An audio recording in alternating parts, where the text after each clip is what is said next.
واتخذ قوم موسى من بعده من حليهم عجلا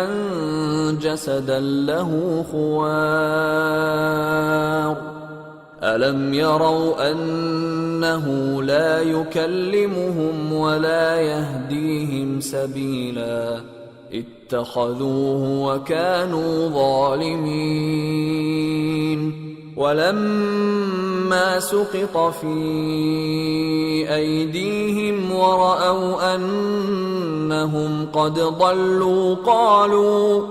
قالوا لئن لم يرحمنا ربنا ويغفر لنا لنكونن من الخاسرين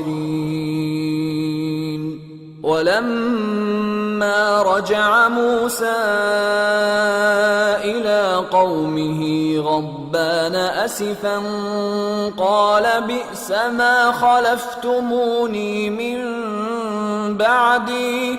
أعجلتم أمر ربكم وألقى الألواح وأخذ برأس أخيه يجره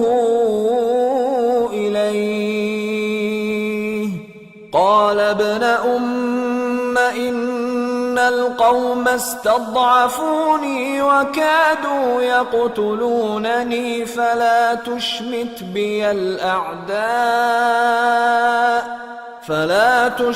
بي الأعداء ولا تجعلني مع القوم الظالمين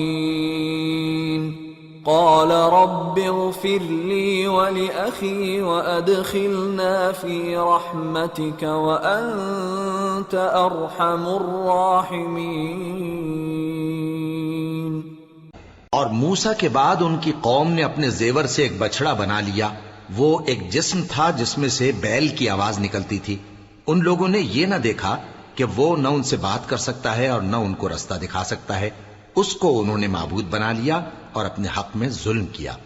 اور جب وہ نادم ہوئے اور دیکھا کہ گمراہ ہو گئے ہیں تو کہنے لگے کہ اگر ہمارا پروردگار ہم پر رحم نہیں کرے گا اور ہم کو معاف نہیں فرمائے گا تو ہم برباد ہو جائیں گے۔ اور جب موسیٰ اپنی قوم میں نہایت غصے اور افسوس کی حالت میں واپس آئے تو کہنے لگے کہ تم نے میرے بعد بہت ہی برا کام کیا، کیا تم نے اپنے پروردگار کا حکم جلد چاہا؟ یہ کہا اور شدت غضب سے تورات کی تختیاں ڈال دی اور اپنے بھائی کا سر پکڑ کر اپنی طرف کھینچنے لگے۔ انہوں نے کہا کہ بھائی جان،